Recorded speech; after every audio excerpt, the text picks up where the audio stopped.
आज अम्बरीश जी महाराज अपने हाथ से भगवान की सेवा करते हैं, बर्तन धोते हैं, सब करते हैं और एकादशी का व्रत रहते हैं। और एकादशी के व्रत का फल यह रहा कि भगवान की जब सारी सेवा करने लगे तो राज्य काज के लिए समय कम मिलने लगा।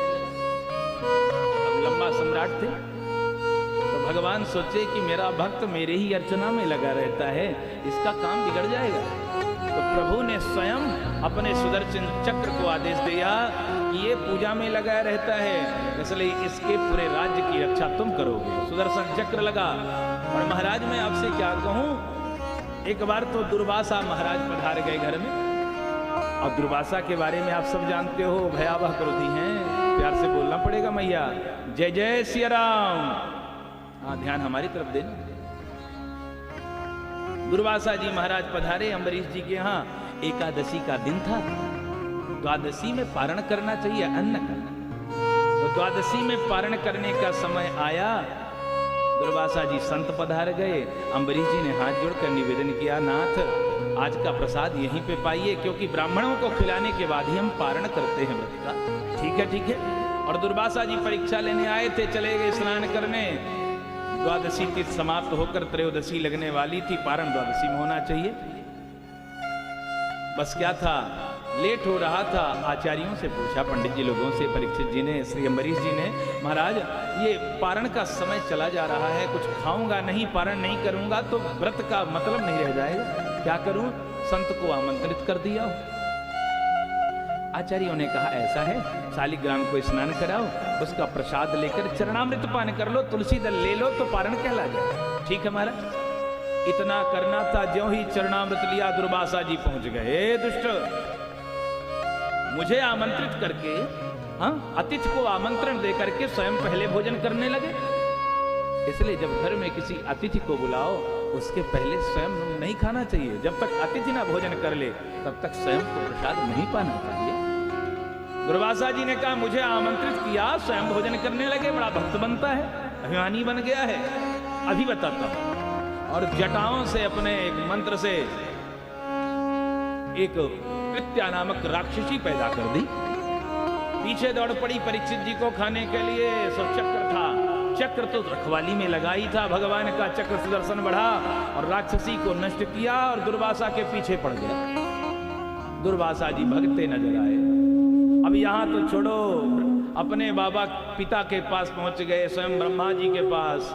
ब्रह्मा जी ने जो देखा ब्रह्मलोक में, दूर से ही डंडा लेके दौड़ा लिए, भक्त यहां से भगवान का विरोध करके, भक्त का विरोध करके घुसारा चल निकल।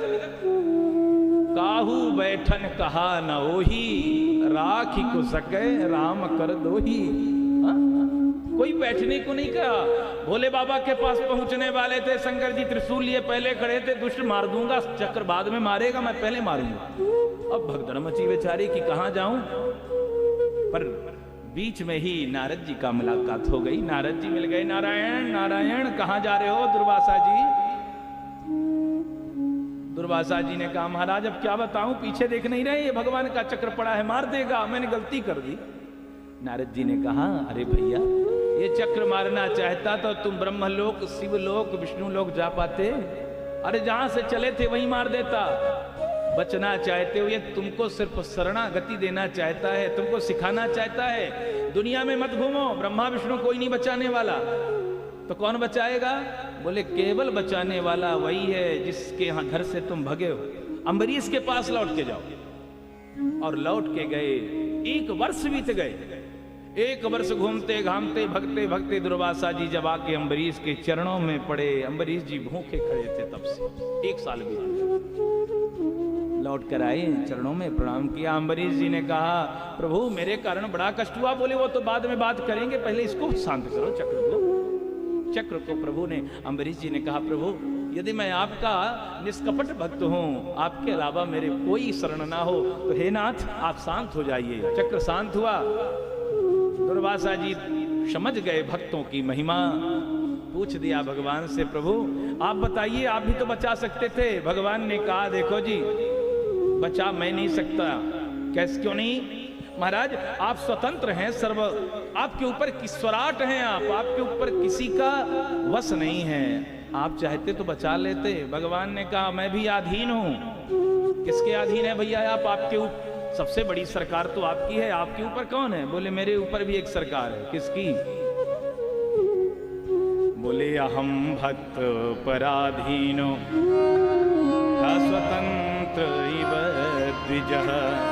हे द्विजवर, मैं भी स्वतंत्र नहीं हूं, मैं भी अपने भक्तों के अधीन रहता हूं। मेरे भक्त जब जैसा चाहते हैं, शेष महेश दिनेश गणेश महेश हूं जाहि निरंतर ध्यावें।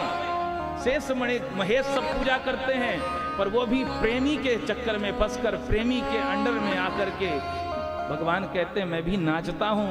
ताही अहीर की छोहरियां छछियां भर छाछ में नाच नचाओ।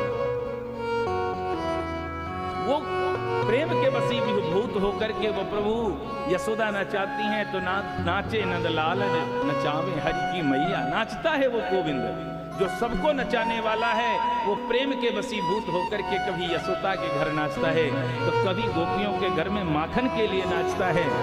इतना सरलीकरण हुआ भगवान का ब्रह्मांड। तो महाराज मैं निवेदन कर रहा था केवल इतना, एकादशी का बड़ा महत्व है।